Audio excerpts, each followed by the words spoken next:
कोटा के एक हॉस्टल में छात्रों को खाने में फ्राई किया हुआ मेंढक परोसे जाने की खबर है। मामले में छात्रों ने चिकित्सा एवं स्वास्थ्य विभाग को शिकायत की। इसके बाद खाद्य सुरक्षा विभाग की टीम अलर्ट हुई। हॉस्टल में छापामार कार्रवाई की गई। साथ ही खाद्य सामग्रियों के सैंपल भी लिए गए हैं और पेस्ट कंट्रोल के निर्देश दिए गए। खाने की प्लेट में मेंढक मिलने की शिकायत के बाद छात्रों की सेहत को लेकर कई बड़े सवाल खड़े हो रहे हैं। जिला प्रशासन और चिकित्सा विभाग भी सवालों के घेरे में। हालांकि हॉस्टल संचालक इस मामले को किसी छात्र की करतूत बता रहे हैं।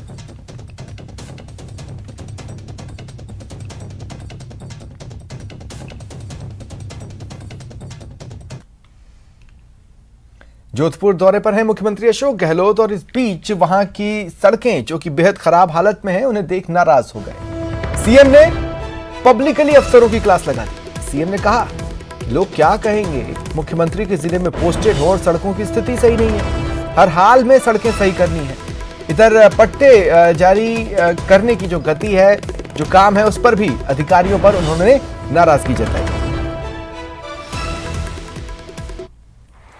सड़कें बहुत खराब है जोधपुर की। जिस अधिकारी रहना होगा जोधपुर के अंदर, उनको सड़कें ठीक करनी पड़ेगी।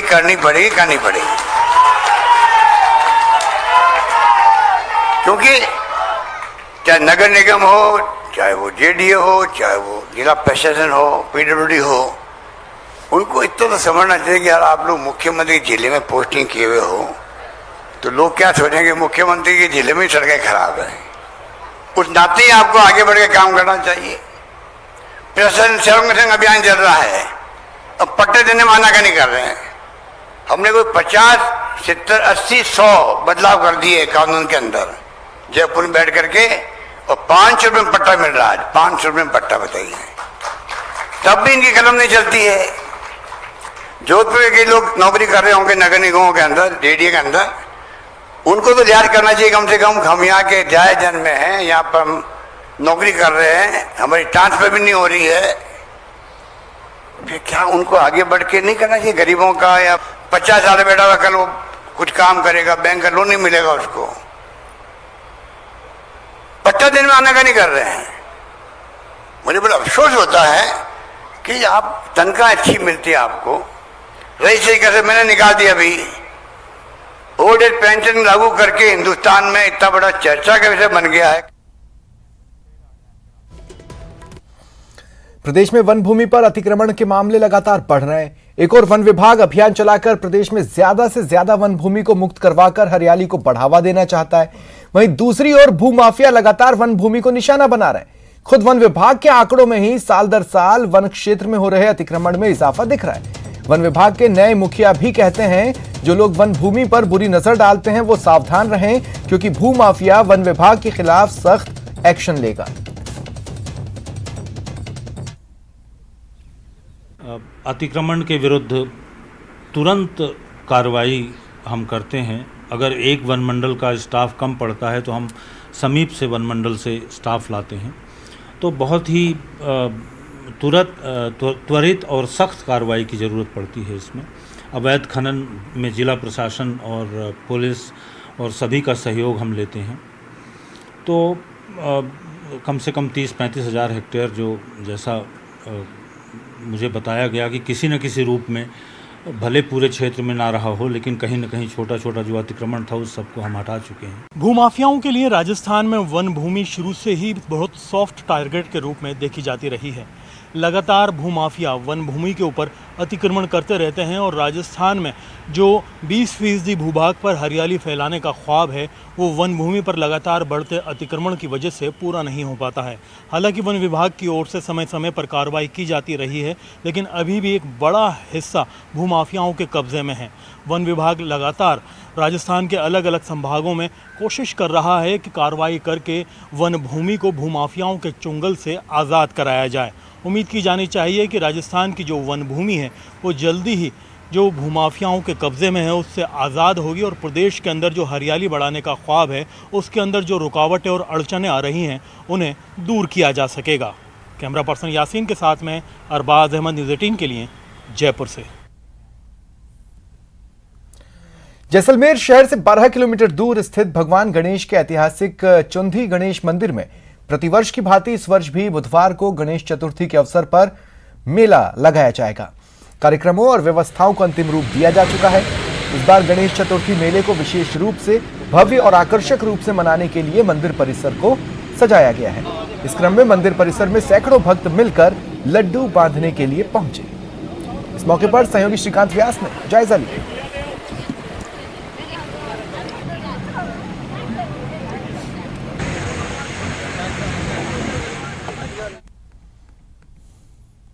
चूंदी गणेश मंदिर में गणेश चतुर्थी को लेकर तैयारियां जोरों पर है और तस्वीरें बयां करती है कि किस तरह भक्तों में जो है वो चूंदी गणेश मंदिर को लेकर भावनाएं हैं। ये तस्वीरें, ये मोदक जो है, लड्डू कहें, देसी लड्डू जो कि प्योर देसी घी में बनते हैं, मिश्रण बनकर तैयार है और अब लड्डू बांधने का काम जो है वो भक्त स्वयं करते हैं और कल इन्हीं को प्रसाद के रूप में यह मिलेगा। आदर्श विद्या मंदिर जैसलमेर की बालक और बालक बच्चे बालिकाओं द्वारा जो है वो 10 झांकियां लगाई जाएगी।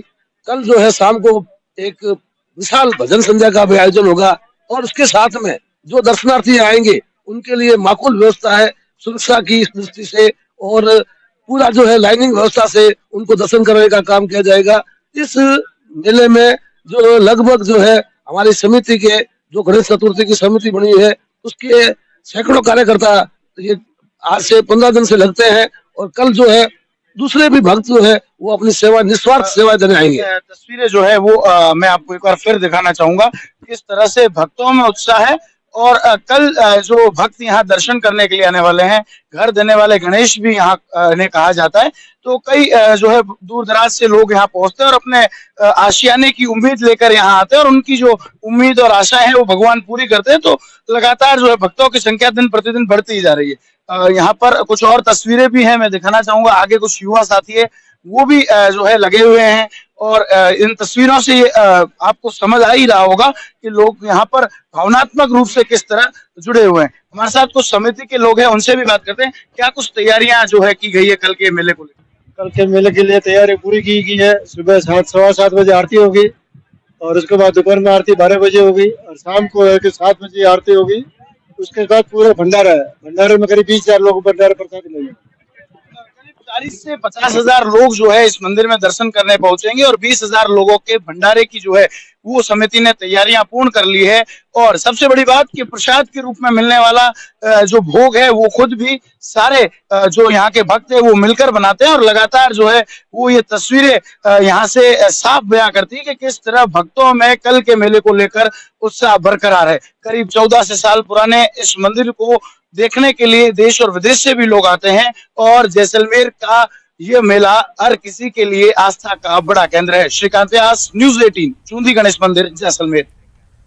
कर्जे में डूबा जयपुर हेरिटेज नगर निगम अब गणपति जी की शरण में है। क्या है वजह, देखिए। जब जब आई कर्ज की याद, तब तब लगाई ऋणहर्ता से फरियाद। बप्पा की शरण में शहर के जिम्मेदार, देनदारी से निजात दो, प्रगति की सौगात दो। ज्ञान, बुद्धि, सुख समृद्धि के देवता गणपति जी कर्ज से मुक्त करने वाले भी माने गए हैं। तभी हेरिटेज नगर निगम ने मंगल मूर्ति की शरण ग्रहण की है।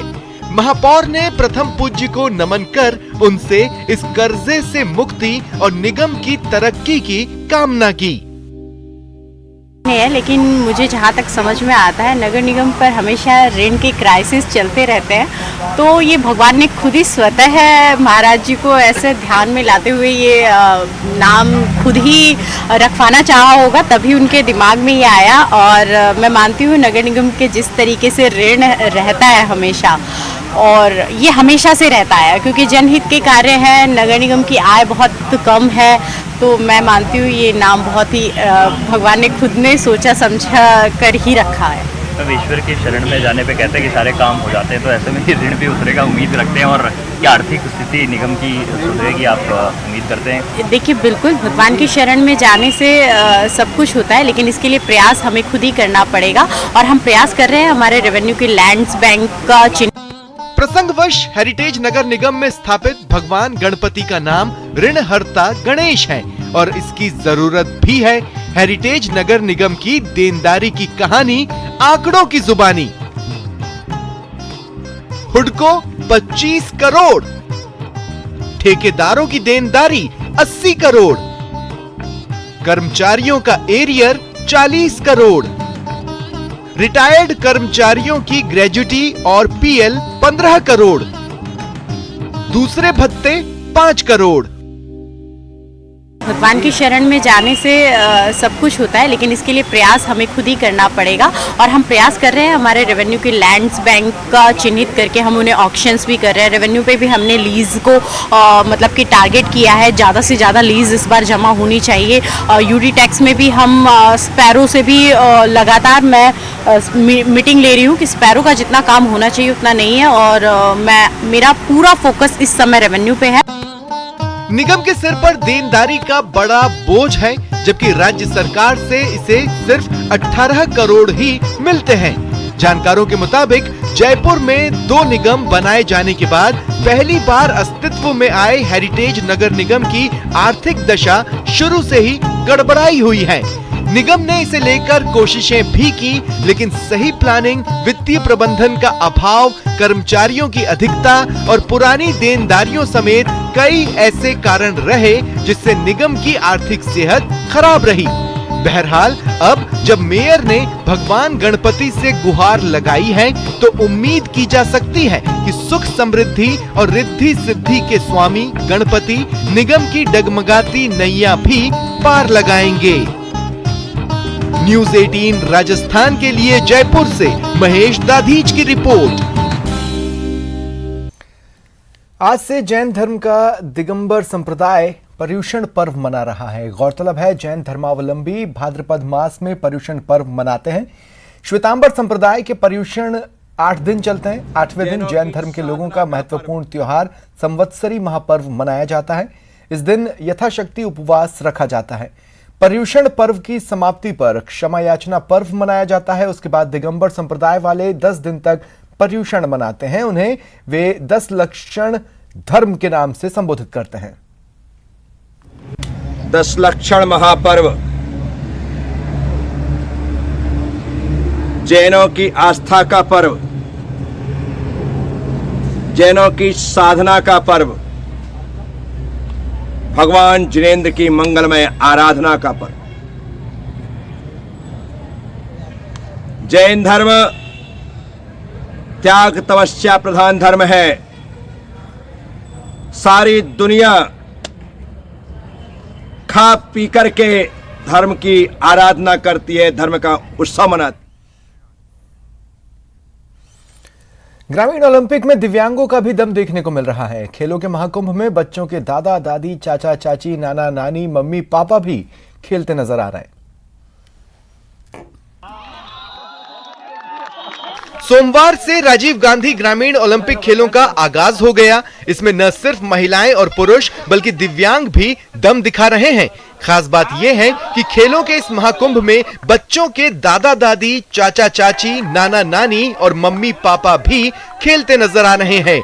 सरकार ने ग्रामीण ओलंपिक्स में भाग लेने के लिए किसी तरह की उम्र तय नहीं की है। ऐसे में खेलों के इस आयोजन में सभी लोग भाग ले रहे हैं। आपके टीवी स्क्रीन पर नजर आ रही तस्वीरें सिरोही से आई हैं। यहाँ एक दिव्यांग कबड्डी में अपना हौसला दिखा रहा है, तालियों की गड़गड़ाहट बटोर रहा है। ग्रामीण ओलंपिक की एक खास बात यह भी है कि मैदान पर माँ बेटी, देवरानी जेठानी समेत दूसरे रिश्तेदार एक दूसरे के खिलाफ और एक दूसरे के साथ खेलते नजर आ रहे हैं। वहीं आयोजन को लेकर लोगों का कहना है कि खेल के दौरान मैदान पर आमिर खान की फिल्म लगान जैसा नजारा दिखाई दे रहा है।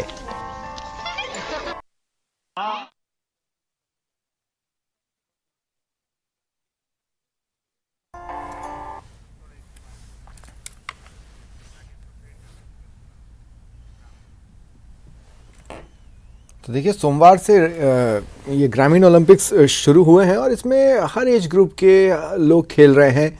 महिलाएं हैं, पुरुष हैं, दिव्यांग भी दम दिखा रहे हैं। खास बात यह है कि बुजुर्गों में भी जोश देखते ही बन रहा है। जिस तरह से वो मैदान पर उतर रहे हैं, लोग उन्हें चीयर अप कर रहे हैं। और देखिए बड़ी खबर मिल रही है श्रीगंगानगर से, घड़साना से ये बड़ी खबर है। वकील सुसाइड केस से जुड़ी इस वक्त की बड़ी खबर, बड़ा अपडेट। 6 पुलिसकर्मी सस्पेंड हुए। एसपी आनंद शर्मा ने सस्पेंशन ऑर्डर निकाल दिए हैं। Gharsana SHO Madan Lal, SI Prithviraj Bishnoi, SI Kalpana, ASI Kamal Meena, HC Banshilal, constable Jagmohan suspend कर दिए गए। ज्यादा जानकारी के लिए बात करेंगे सहयोगी अशोक से। अशोक, जो वार्ता सफल हुई थी तीसरे दौर की, उसमें सहमति बनी थी आरोपियों पर कार्रवाई शुरू। बिल्कुल, तीसरे दौर की वार्ता में सहमति बनी थी और सहमति इस बात पर थी कि दोषी पुलिसकर्मियों के खिलाफ सस्पेंशन का ऑर्डर जारी किया जाए, वो भी तुरंत। और आखिरकार कुछ घंटों बाद ही श्रीगंगानगर पुलिस अधीक्षक ने मामले में लिप्त पुलिसकर्मियों के खिलाफ कड़ी कार्रवाई करते हुए आधा दर्जन पुलिसकर्मियों को सस्पेंड किया है। साथ ही साथ जो घड़साना थाने के जो थानाधिकारी थे मदनलाल बिश्नोई के साथ साथ एसआई हैं, हेड कांस्टेबल हैं और कांस्टेबल हैं, लगभग आधा दर्जन ये पुलिसकर्मी हैं जिनके खिलाफ अभी कुछ देर पहले ही श्रीगंगानगर पुलिस अधीक्षक आनंद शर्मा के द्वारा सस्पेंशन ऑर्डर जारी कर दिए गए हैं। और तो और जो इस पूरे मामले के लेकर जो कुछ मामले दर्ज हुए घड़साना थाने में कोर्ट के इस्गासा के जरिए, उस मामले की जांच भी अब उच्च स्तरीय कमेटी के द्वारा करवाई जाएगी, ताकि जो मृतक एडवोकेट हैं विजय सिंह जोरड़, उनकी आत्महत्या के मामले को पूरी तरह से खंगाला जा सके। जी, तो फिर अभी अगर हम अपडेट की बात करें तो 6 पुलिसकर्मी सस्पेंड किए गए हैं, इसके अलावा और क्या कुछ हो रहा है? देखिए, इनिशियल स्टेज पे जो डिमांड्स, जो समझौता में जो तय हुआ था कि पुलिसकर्मियों को सस्पेंड किया जाएगा, तुरंत उस पर एक्शन हो चुका है। साथ ही साथ जो 30 लाख रुपए की मुआवजा राशि जिनको जिला प्रशासन को दी जानी है, वो भी जल्द ही इन परिजनों के खाते में ट्रांसफर की जाएंगी। साथ ही साथ जो मृतक एडवोकेट थे उनके शव का पोस्टमार्टम करवा दिया गया है। साथ ही साथ अब कल मृतक एडवोकेट के शव का अंतिम संस्कार किया जाएगा। जी, सवाल ये भी है कि अगर 6 पुलिसकर्मी सस्पेंड किए गए तो क्या जांच के लिए कोई विशेष टीम गठित की गई है? बिल्कुल, जो अभी इनिशियल स्टेज में हमें जानकारी मिल रही है कि संभवतः इसकी जांच, अब पूरे मामले की जांच एसओजी के द्वारा की जाएगी, लेकिन अभी इसकी आधिकारिक रूप से पुष्टि नहीं हो पाई है। लेकिन जो बार संघ के प्रतिनिधि जो समझौता वार्ता में शामिल हुए थे, उन्होंने कहा है कि श्रीगंगानगर पुलिस अधीक्षक के द्वारा आश्वासन दिया गया है कि पूरे मामले की पड़ताल को लेकर एसओजी के लेवल के अधिकारियों से इस मामले की जांच कराई जाएगी। और जो वकीलों का समूह है, खासकर आज जिस तरह से हमने देखा सर समाज के लोग वहां पर प्रदर्शन कर रहे थे और जो वार्ताएं चली हैं उसका भी हिस्सा बने थे, उनका कोई रिएक्शन इस पर आया है? देखिए, अभी इनिशियल स्टेज में अभी रिएक्शन तो हमारे पास नहीं आ पाया है, लेकिन निश्चित तौर पर वो अपनी इस पुलिस के जो वादा जो निभाया उस पर जरूर वो खुश रहे होंगे, क्योंकि करीब 1 करोड़ रुपए की उन्होंने मुआवजा राशि मांगी थी, लेकिन 1 करोड़ रुपए तो नहीं, लेकिन जिला प्रशासन के द्वारा जो बात की थी इसमें 30 लाख रुपए पर सहमति बनी। साथ ही साथ जो आधा दर्जन पुलिसकर्मी जो सस्पेंड किए गए, इस बात को लेकर काफी हद तक श्रीगंगानगर बार एसोसिएशन के साथ साथ, जैसा कि हमने देखा कि जोधपुर में, जयपुर में, इवन प्रदेश के कई अन्य जिलों में भी बार एसोसिएशन के द्वारा ज्ञापन दिए गए। यहाँ तक कि राज्य मानवाधिकार आयोग ने भी बीकानेर आईजी से इस मामले को लेकर रिपोर्ट तलब की है। कहीं न कहीं बार एसोसिएशन। ठीक है, चलिए, शुक्रिया, आप नजर बनाए रखें। और फिलहाल इतना ही, नमस्कार।